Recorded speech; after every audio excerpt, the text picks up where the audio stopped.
శ్రీమాత్రే నమః. మిత్రులందరికీ శుభోదయం. ఈరోజు శ్రీ విశ్వావసునామ సంవత్సర శ్రావణ బహుళ అష్టమి శనివారం. ఈరోజు ఆగస్టు 16, 2025 తేదీ. ఈరోజు భరణి నక్షత్రం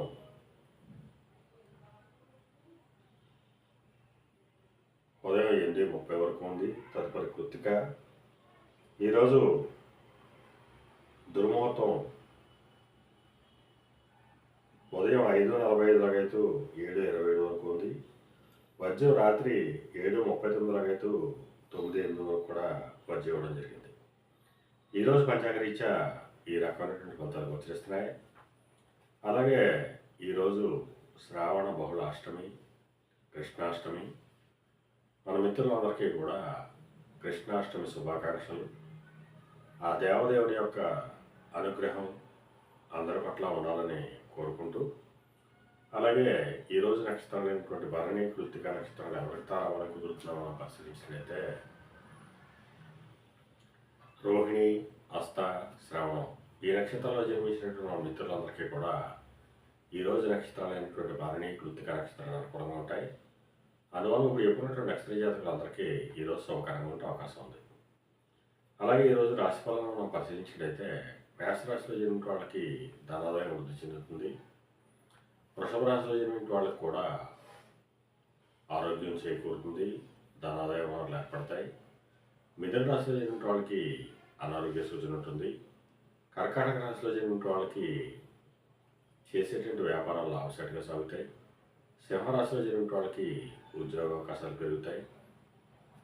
కన్యా రాశిలో జన్మించిన వాళ్ళకి పితృరాజధానికి సంబంధించిన శుభవార్తలు వింటారు. తులారాశిలో జన్మించిన వాళ్ళకి అనారోగ్య సూచన, ధనవ్యయం కలుగుతుంది. వృశ్చిక రాశిలో జన్మించిన వాళ్ళకి కళత్రపూర్వక ధనలాభం కలుగుతుంది. ధనురాశిలో జన్మించిన వాళ్ళకి సంతానానికి సంబంధించి శుభవార్తలు వింటారు. మకర రాశిలో జన్మించిన వాళ్ళు కూడా సంతానానికి సంబంధించి శుభవార్తలు వినేటువంటి అవకాశం ఉంటుంది. కుంభరాశిలో జన్మించిన వాళ్ళకి ఆకస్మిక ప్రయాణాలు చేయాల్సిన అవసరం ఉంటుంది. మేన రాశిలో జన్మించిన వాళ్ళకి పరాక్రమటువంటి ఆదాయ వనరులు ఏర్పడతాయి. ఈరోజు ద్వాదశ రాశి యొక్క ఫలితాలు ఈ రకంగా తెలియడం జరిగింది. అలాగే ఈరోజు సమస్త ఆయిల్ వ్యాపార రంగంలో ఉన్న వాళ్ళకి కానీ, పాతిన వ్యాపారం చేసిన వాళ్ళకి కానీ, బంగారు వర్తకులకు కానీ, బంగారు ఆభరణాలు తయారు చేసిన వాళ్ళకి కానీ, శానిటరీ వర్తకులు కానీ, సిమెంట్ వర్తకులు కానీ సామాన్యంగా ఉండటం అవకాశం ఉంది.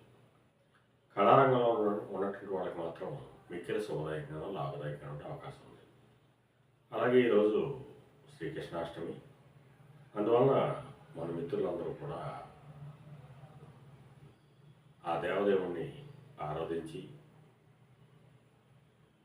ఆయన కరుణా కటాక్షాలు పొందాలని, నేను నిత్యం ఆరాధించే ఆ లలితాదేవి అమ్మవారి యొక్క కరుణా కటాక్షాలు ఎల్లవేళ మన మిత్రులను ఉండాలని కోరుకుంటూ, మీ పెదబాబు సిద్ధాంతి, కొల్లల మామిడి.